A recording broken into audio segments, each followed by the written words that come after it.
siendo campeón olímpico tantas veces y yo siendo latino que siento que no nos preparan para ganar? ¿Qué es más difícil, aprender a perder o aprender a ganar? En la sociedad en la que estamos, lo más difícil es aprender a ganar. Porque hay mucha gente que te dice, no, pero tienes que aprender a perder. Yo creo que esa gente que lo dice, o primero, no te quiere, o tienen un pensamiento bastante mediocre. Yo aquí voy a ser políticamente incorrecto. A los niños se les intenta enseñar muchas veces, no, tienes que aprender a perder, no te tiene que molestar si has perdido. Lo siento mucho, pero no. Porque la frustración es una emoción fundamental para el ser humano. La frustración es una emoción que te dice que tienes más capacidades que los resultados que estás observando, con lo cual tienes que seguir adelante. Y aprender a ganar es muy difícil. Aprender a ganar es quererlo, es trabajar para ello, es días que no tienes ganas de entrenar, salir a entrenar, días que no tienes ganas de trabajar, salir a trabajar.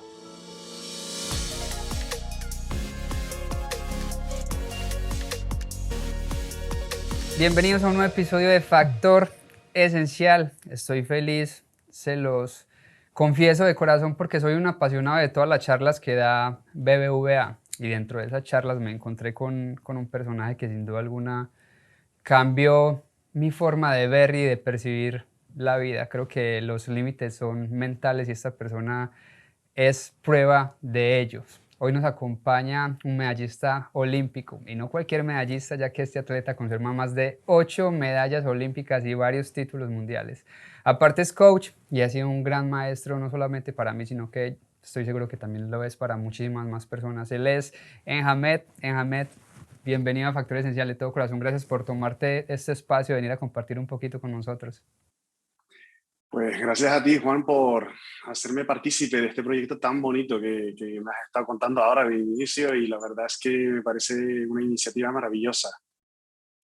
Yo creo que de eso se trata. Como te decía al principio, estamos en un podcast y en un programa que no va para televisión ni para radio, entonces se puede decir lo que sea. Yo creo que en medio de tanta mierda es bonito poder, que en medio de tanta mierda que estamos viendo en el mundo es bonito traer como que un poquito de luz y de esperanza, porque yo sé que lo necesitan, y yo creo que programas como este, como Factor Esencial, merecen ser compartidos, merecen que la gente comente, le dé like, lo comparta al máximo y podamos llegar a muchísimas más personas que sin duda alguna necesitan como que escuchar esa voz de esperanza. Oiga, pues un poco paradójico, ¿no? Para que haya luz, traer a una persona ciega. Pero sabes qué, Jaime, yo creo que ves más que muchísimas más personas, eso sí te lo puedo asegurar. Yo creo que me gustaría empezar por preguntarte, para esas personas que no te conocen o que solo conocen al deportista, pero no al ser que está detrás de todas estas medallas, ¿quién es realmente Enhamed? Uf, una pregunta difícil porque Enamed es una persona que voy construyendo cada día. Yo te diría que principalmente soy una persona que soy muy apasionado del aprendizaje. Soy un loco de la lectura, es decir, mi gran vicio con diferencia es leer. Eh, no sé, al finalizar el año, antes de la pandemia leía como 110 libros al año y ahora creo que estoy por los 150, o sea, se me ha ido de las manos, nunca mejor dicho, ¿no? Y me encanta aprender, me encantan las personas. Tanto es así que el ser coach no me fue suficiente y me hice psicólogo.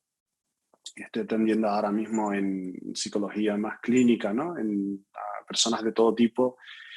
Y soy un apasionado del deporte, pero el deporte no por las medallas, no por los premios, no por cruzar una meta, sino el deporte como camino de descubrimiento vital. Yo creo que es lo más que te podría aproximar ahora. Ahora pregúntame dentro de un mes y seguramente te diga algo más. Yo creo que eso es lo que nos diferencia del resto, que siempre estamos como que en constante evolución, en una búsqueda de algo más y sobre todo de encontrarnos, que a veces es como tan difícil encontrarnos. Una pregunta que sin duda alguna me causó muchísimo impacto escuchando tu historia y viendo todo lo que has hecho es la diferencia entre los sueños y tener un plan de acción. Me gustaría que nos cuentes esa parte que tú la tienes súper clara. Pues mira, yo la verdad es que el deporte te enseña mucho. Yo he sido nadador durante muchísimos años y piensa que entrenaba unas 7 horas diarias de lunes a sábado con 2 semanas de vacaciones al año. Y, y yo tenía muchos sueños. Yo, claro, como cualquier deportista, soñaba con llegar lo más alto, con hacer récords. Y, y claro, yo entrenaba mucho, pero no mejoraba. Mantenía los mismos resultados, conseguía exactamente las mismas cosas, hasta que llegó un momento en que me di cuenta que era necesario que empezara a entrenar la mente, porque era la única parte intangible, ese factor desconocido que no estaba trabajando. Y en ese proceso de trabajar la mente, de desarrollar la mente, es cuando descubrí que no tiene nada que ver un sueño con un plan, porque un sueño es una idea que uno tiene, algo que nos gustaría, o sea, ¿a quién no le gustaría ahora mismo estar en una isla paradisíaca, sobre todo si vives en un sitio con mucho frío, ¿no? ¿A quién no le gustaría de repente, si estás con poco dinero, tener millones en el banco? Claro, los sueños están ahí, pero un plan requiere de una ejecución, requiere de un proceso, requiere de tener una meta más definida, más clara, más medible. Y un plan es lo que hace que te muevas, porque sueños tiene todo el mundo, pero planes tienen pocas personas. Ya te graduaste de psicología, ¿cuál es el plan que sigue? Bueno, ahora estoy muy enfocado en la parte de la psicología, porque además hago muchos eventos para empresas, muchos keynote como speaker, muchas formaciones, hago selección de personal, etcétera. Entonces, tanto la parte más empresarial o la parte más de la clínica es en lo que estoy más enfocado ahora mismo. Pero a principios del 2022, y fíjate cómo fue la cosa, me desperté un día, me fui a poner la ropa y dije, ay, Dios mío, estoy enorme, ¿no?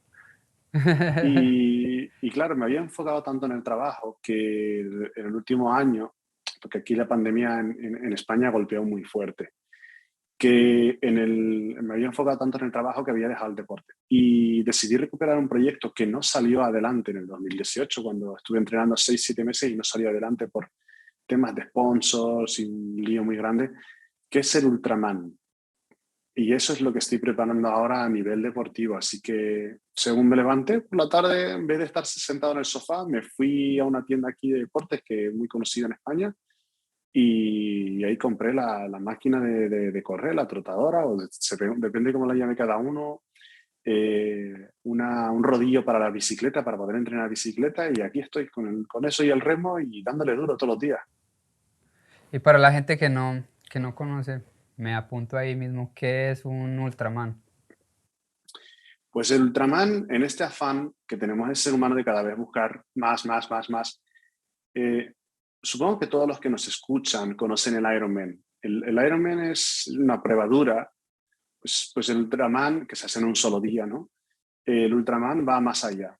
El Ultraman en millas, son 6 kilómetros, o sea, 10 kilómetros o 6 millas nadando el primer día, más 140 kilómetros de bicicleta o lo que serían unas 70 y pico millas. El segundo día es 280 de bicicleta casi, 280 kilómetros de bicicleta, que son como, no sé, muchas millas. Son 175 millas, de hecho. Y el tercer día es una doble maratón, o sea, 52 millas corriendo, 84 kilómetros. Eso se hace en 3 días y es una prueba muy dura que requiere sobre todo mucho entrenamiento mental, mucho trabajo de aprender a soportar el dolor y fluir con el dolor, mucho trabajo de estar en determinados momentos, centrarse en el presente, pero también es trabajo de hacer mucho corazón y muchas piernas, es decir, trabajar en la bicicleta todo lo que se pueda. ¿Y estas pruebas se hacen en terrenos, digamos, con bicicleta en la calle o se hacen es en elíptica? No, no, se hace en tiempo real, en la calle. De hecho, el del 2018 íbamos a hacer el que está en Hawái, pero claro, el presupuesto era tan grande, se nos iba de las manos, porque yo necesito varias personas, varios guías que me vayan acompañando, porque claro, encontrar una persona que entrene para hacer lo mismo que yo durante 3 días es difícil. Entonces pensé en llevar varias personas.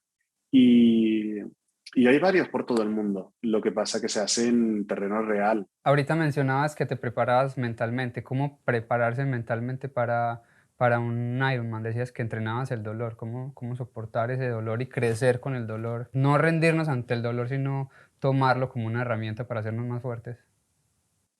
Pues mire, me encanta que me hayas preguntado esto, porque en realidad esto es muy extrapolable a la vida, a la vida de uno, ¿no? El día a día, porque a veces tenemos la tendencia de ver grandes gestas, de ver las películas, de ver a los grandes deportistas y pensamos, bueno, eso está lejos de mí, porque yo al final estoy en una vida en la que trabajo 8, 10, 12, 16 horas al día, tengo familia que mantener, yo no tengo tiempo para hacer estas cosas, ¿no? Muy bonito, pero no es para mí. Pues sí que es para ti, porque la forma de entrenar el dolor es básicamente el cambiar, aprender a dirigir tu atención. Es decir, todos estamos enganchados a los celulares, a las redes sociales, a las pantallas, a todo lo que viene alrededor, esa sobreestimulación, y son otros los que controlan nuestra atención. Te duele algo y solo piensas en eso que te duele. Que te das un golpe y parece que siempre te das el golpe en el mismo sitio, porque solo piensas en eso. Entonces, lo que aprendes es a dirigir la atención hacia aquello que tú quieres. Es decir, en vez de mirar hacia adentro de, ay, qué mal estoy, miras hacia adelante. ¿Cuál es el siguiente paso? Siendo campeón olímpico tantas veces y yo siendo latino que siento que no nos preparan para ganar, ¿qué es más difícil, aprender a perder o aprender a ganar? En la sociedad en la que estamos, lo más difícil es aprender a ganar.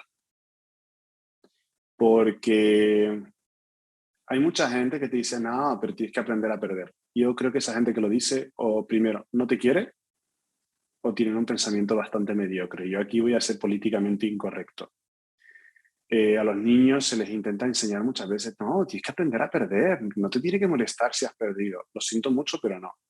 Porque la frustración es una emoción fundamental para el ser humano. La frustración es una emoción que te dice que tienes más capacidades que los resultados que estás observando, con lo cual tienes que seguir adelante. Y aprender a ganar es muy difícil. Aprender a ganar es quererlo, es trabajar para ello, es días que no tienes ganas de entrenar, salir a entrenar, días que no tienes ganas de trabajar, salir a trabajar, días que no tienes ganas de...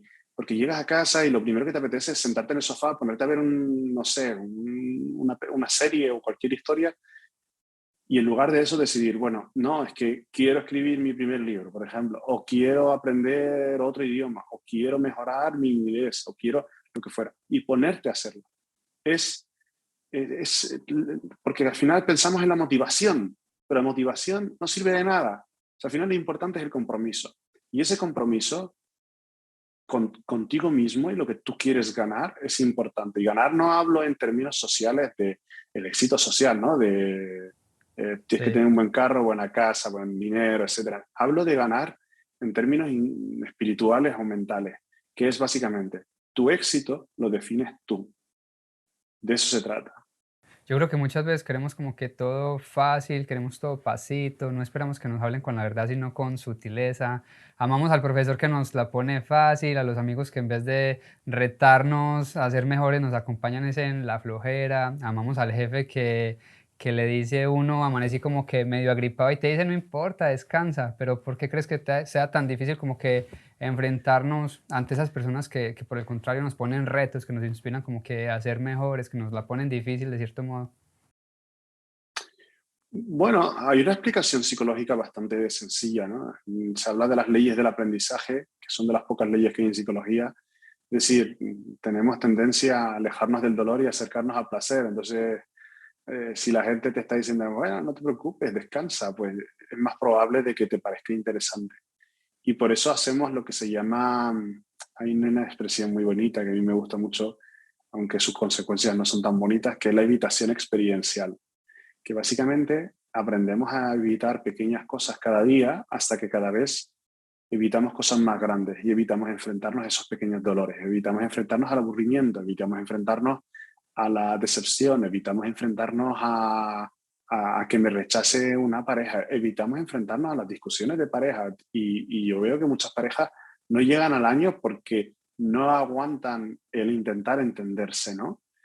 Entonces, el ser humano y el cerebro del ser humano está hecho para economizar recursos y para evitar el dolor. O sea, tonto no es. Entonces, lo que tenemos que recordarle a veces de, oiga, pero es que antes de correr hay que caminar y antes de caminar hay que gatear. Y para aprender a gatear tuviste que golpearte muchas veces y para aprender a caminar te caíste muchas veces. Pero igual que no se nos ocurre decirle a un niño, ay, no seas tonto, déjalo, no lo intentes más porque ya te has caído 6 veces hoy, déjalo, quédate allí en la cama y no hagas nada. Eso no se nos ocurre, pero luego lo hacemos con nosotros mismos como adultos. Eso, ¿por qué crees que sea tan difícil cuestionarnos, pararnos al espejo, como que a reconocer eso mismo que llevamos dentro, pero que a todos los demás, lo que decías, como que lo reconocemos y decimos, bien, vas para adelante, pero nosotros como que nos tiramos tan duro todo el tiempo? Bueno, no hay una respuesta sencilla. Yo suelo huir de las respuestas fáciles porque creo que no lo explican todo, pero sí que es verdad que especialmente la sociedad latina se nos enseña esa falsa modestia, ¿no? Esa humildad, ese al clavo que sobresale hay que golpearlo y tienes que mantenerte en tu sitio y fingir que lo que haces tampoco está tan bien. Y eso es un problema. Eso es una manera de castrar o de impedir que crezcamos. Eso por una parte. Y por otra, porque a veces, a medida que vamos creciendo, vamos poniendo capas y capas y capas de protegernos, ¿no? De cosas que no queremos mirar. Porque yo no quiero pensar aquello que hice o dije mal a una persona. No quiero volver a recordarlo porque me hace sentir mal. Y me arrepiento y como no puedo cambiarlo, pues lo dejo a un lado. Pero así pasa con muchas cosas de nosotros. Y decimos, bueno, la dieta la empiezo el lunes. Dejo de beber la próxima semana. Dejo de beber después del cumpleaños. Empiezo a trabajar mejor tal día. Y nos olvidamos de que el día de ayer o esta mañana ya no existe. Y el día de mañana tampoco sabemos si va a existir. No lo sabemos porque yo siempre digo lo mismo a la gente. Yo puedo salir a la calle, soy ciego, puedo salir a la calle, ir a cruzar la calle y que me lleve un carro por delante. Y se acabó, ya no hay más vida. Y yo soy muy consciente de eso porque he saltado en paracaídas. Eh, He cruzado nadando de Europa a África. He hecho mil y una cosas. Pues una de las cosas que más miedo me da es cruzar algunas carreteras, especialmente cuando estaba en Estados Unidos y también aquí en España, para que tú veas. Salté en paracaídas, pero cruzar según qué carreteras, uff. ¿Qué crees que nos haga falta como sociedad, hablando de eso mismo, para ser un poco más inclusivos y digamos que puedas, de cierto modo, como que vencer esos miedos ante cruzar una carretera? Porque yo sé que este problema lo enfrentan muchísimas más personas en el mundo. Pues buah, hay tanto que hacer. Estados Unidos tiene tanto que mejorar y Latinoamérica, pues imagínate, ¿no? Hay ciudades que sí, pero hay otras muchas que lo que tenemos que hacer es empezar a preguntar qué necesita la gente. Porque hay veces que se hacen políticas, se hacen cosas, pero sin preguntar. Igual que hay veces que la gente va a ayudar, ve a una persona ciega andando por la calle y va y la agarra, ¿no? Directamente, venga, te llevo aquí. Primero pregunta, ¿sabes? Y es como, me acuerdo, una vez se acercó un señor, me agarró del brazo porque yo no quería cruzar, yo estaba mirando el celular para ver dónde iba y estaba cerca del borde de la carretera y viene, me agarra para cruzar y claro, mi perro vio que me agarró tan rápido que el perro se giró y le saltó encima, como diciendo, ¿qué hace? Y el señor dice, ¡ay, tu perro! Y yo digo, claro, es que primero hay que preguntar antes de hacer cualquier cosa porque eso es esencial. Si queremos ayudar de verdad, primero tenemos que aprender a escuchar. Así es, y yo creo que siempre estamos buscando como que cambios macros, tienen que ser los gobiernos los que hagan el efecto o las instituciones, pero también escuchaba una historia que contabas que decía, por ejemplo, la persona que está manejando, que empieza como que a acelerar el carro cuando estás en un semáforo como para hacerte dar susto o hacerte sentir otras emociones, o que le tiraban comida a tu perra y pues de cierto modo como que la sacaba del rol que estaba haciendo en ese momento. Me gustaría como que nos contaras un poquito como que de esas historias que me gustaría que la gente conociera, porque en realidad tenemos como que tergiversada la información y creemos que está bien, pero por el contrario, escuchando tu historia me doy cuenta de que está mal. Claro, tú cuando ves a un perro de servicio, en este caso un perro guía, claro, son perros bonitos y son perros que parecen que muy, muy dulces, muy cariñosos, ¿no? Entonces todo el mundo quiere tocarlos, todo el mundo quiere darles de comer, pero el perro está completamente concentrado y está haciendo una labor que es evitar que yo me choque o que yo me haga daño. Cuando la gente le tira comida o le toca o le llama, lo típico, ¿no? Que le lanzan besos o le llaman con ruidos, el perro se distrae y si yo me choco en ese momento, quien se siente culpable es el perro. Lo pasan, se sienten muy mal. Pero claro, en ese momento yo digo, ¿qué hago? ¿Reto al perro por haberme chocado? Que es en realidad lo que tengo que hacer, porque es lo que te enseñan. ¿O reto a la persona? Y estás en ese dilema. Entonces, a veces no nos ponen... Si te fijas, si te paras a pensarlo, es un poco las mismas cosas que hacemos en otras áreas de nuestra vida. Vemos tanto lo que nosotros queremos ver, nos llama algo tanto la atención, algo bonito, o algo llamativo, o algo que yo quiero tener, que no me paro a veces a pensar en qué efecto puede tener en los demás.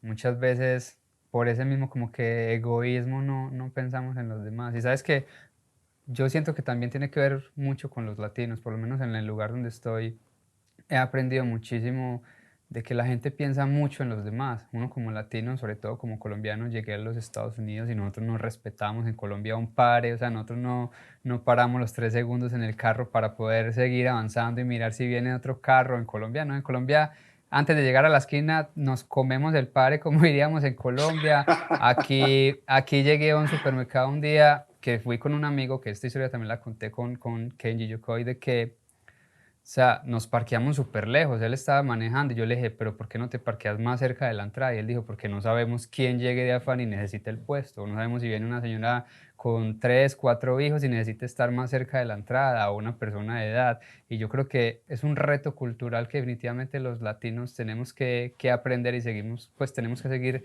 creciendo y llegar a ese punto de pensar más en los demás muchas veces que en mí mismo y no saber que pues mis actos pueden estar afectando a alguien más. Pues, ¿sabes por qué pasa eso?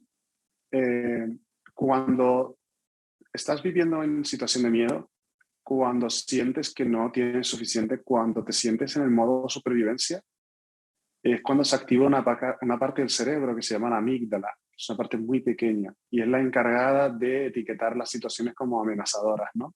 La que regula el miedo, entre otras cosas.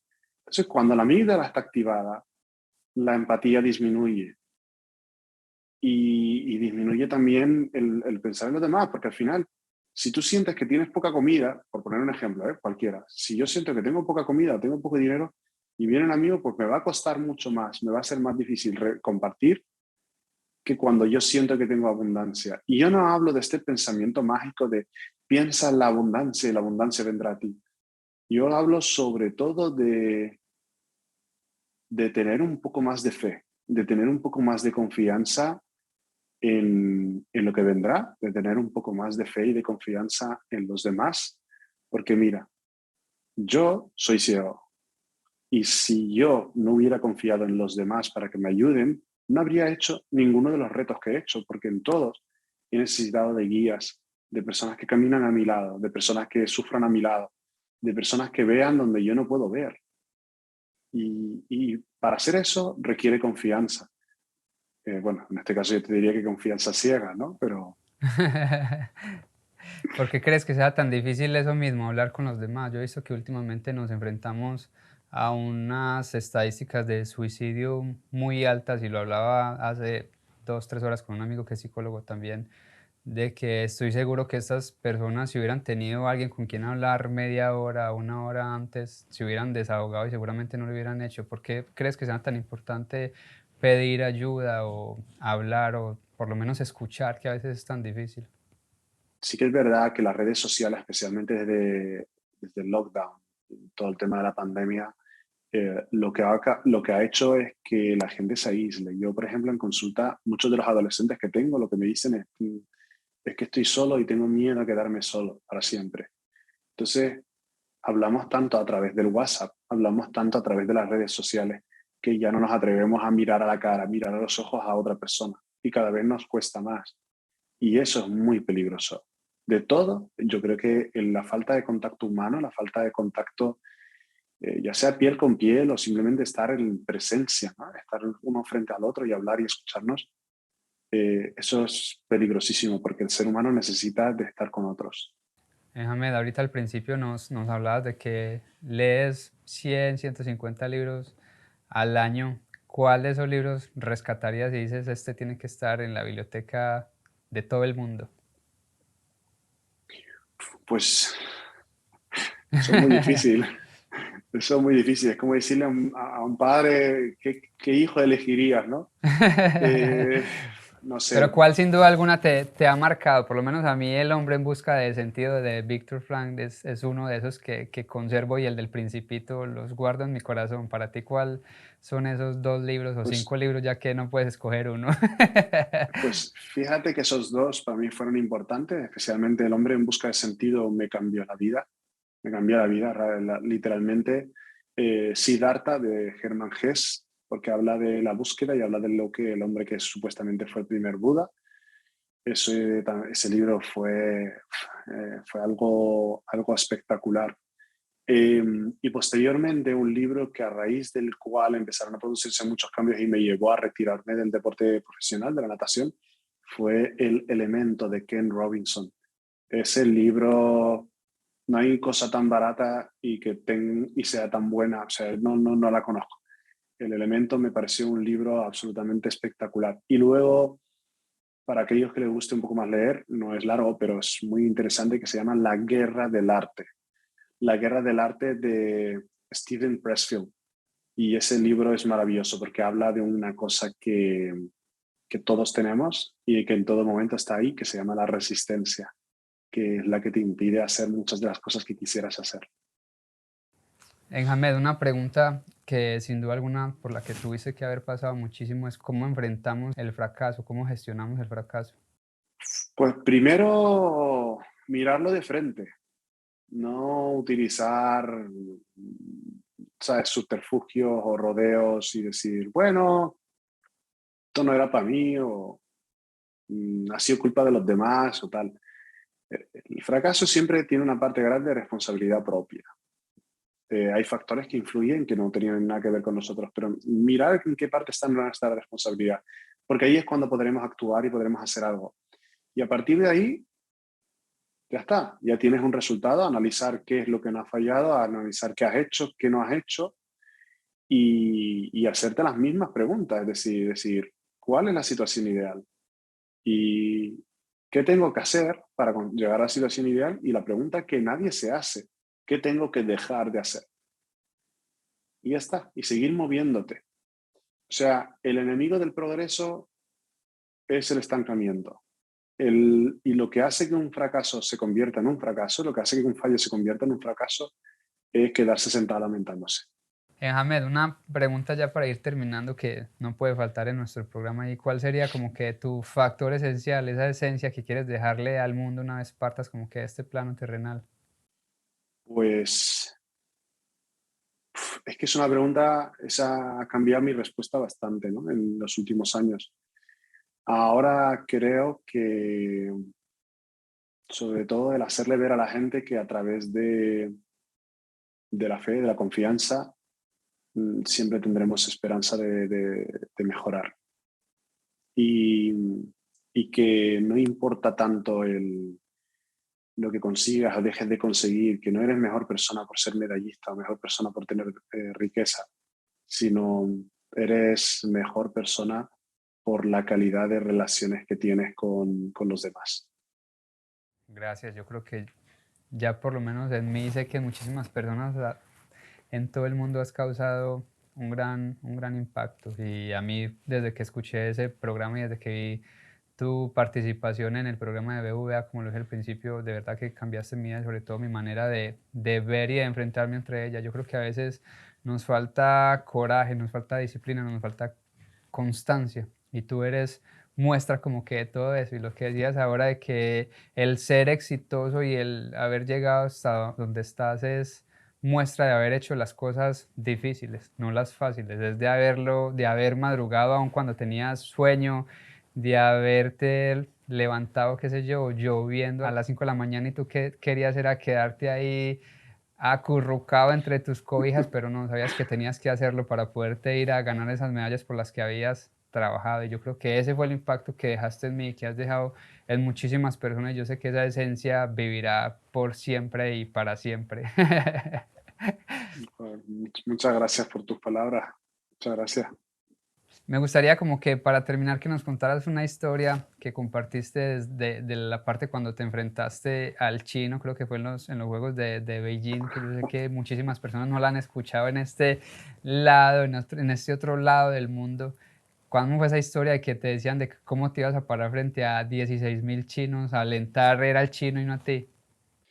Pues mira, y es que eso es un poco más largo, pero básicamente, como dirían los americanos, ¿no? Long story short, los 20 meses antes de Beijing 2008, yo estuve trabajando, entre otras cosas, la visualización. Y la verdad que llegué a ser bastante bueno en la visualización, ¿no? Porque era capaz de visualizar en cualquier momento la prueba o el próximo acto que iba a hacer, o el próximo ejercicio, lo que fuera, ¿no? Entonces, justo antes de entrar en lo que llaman ellos la cámara de salida, que es donde estás con los otros 7 rivales y tienes que estar en silencio, sin hablar con nadie, no puedes salir de ahí justo antes de competir, antes de nadar, ¿no? Entonces vino un compañero y me pregunta, oye, ¿no estás nervioso? Y dije, no, ¿por qué? A ver, estoy activado, estoy despierto, pero nervioso no. Y digo, ¿por qué? Dice, porque vas a nadar contra el chino. Y digo, ¿y qué? Dice, porque de 17.000 espectadores que hay en la piscina, por lo menos 20.000 son chinos. Y digo, bueno, a mí me da igual, porque como no les veo ni les oigo, voy a imaginarme que son españoles que han venido a animarme. Y bueno, él me miró como extrañado, como diciendo, este hombre está loco. Pero como ya estaban acostumbrados a esas frases que yo hacía a veces, entonces yo entré en la cámara de salida, me senté y durante los primeros 30 segundos me puse a visualizar eso, ¿no? De que yo salía a competir, iba a saltar al agua y todo el público eran españoles que estaban gritándome como locos. Y me convencí, o sea, lo sentí. Y bueno, luego me olvidé, lo dejé allá afuera, no pensé más en ello y los siguientes 20 minutos estuve pensando en otras cosas. Cuando salí a competir, empezaron a llamarnos, me llamaron a mí para ir a mi calle, a mi carril, Tu punto de salida. ese punto de salida, y había como 3 o 4 españoles allá al fondo que empezaron a decir, España! Y yo pues no les eché cuenta, no les presté mucha atención, ¿no? Porque estaba yo concentrado y estaba completamente enfocado en la carrera. Y de repente llaman al chino, dicen su nombre, from China, y se viene abajo a la piscina. O sea, todos aquellos empezaron a gritar como locos. Pero lo increíble es que yo de repente me encontré saltando con los brazos en alto diciendo ¡ah! Lo que me dije a mí mismo en ese momento es, Enamed, no puedes decepcionar a toda esta gente que han venido desde España a verte. Yo estaba convencido. Claro, ya me tiré a nadar y ya después me quedé extrañado porque dije, es que reaccioné sin pensarlo. Y de hecho, mis compañeros me decían, ¿por qué saltabas animando al chino? Y digo, no, no, si yo no estaba animando al chino. Esa historia definitivamente me impactó muchísimo y yo creo que cómo visualizas, yo creo que muchos de nosotros ni siquiera sabemos visualizar o poner en orden esas visualizaciones. ¿Tú cómo visualizas que decías que trabajaste mucho en esa parte? Primero hay que aprender a trabajar muy bien la capacidad de concentración. Entonces se trabaja primero con pequeños trabajos de respiración, ¿no? Enfocado mucho en la respiración, la típica respiración esta que ya sabes que a todos se le atribuye a los Navy SEAL, pero vamos, que lo hacen muchas prácticas alrededor del mundo. Por ejemplo, una respiración que es Exactamente.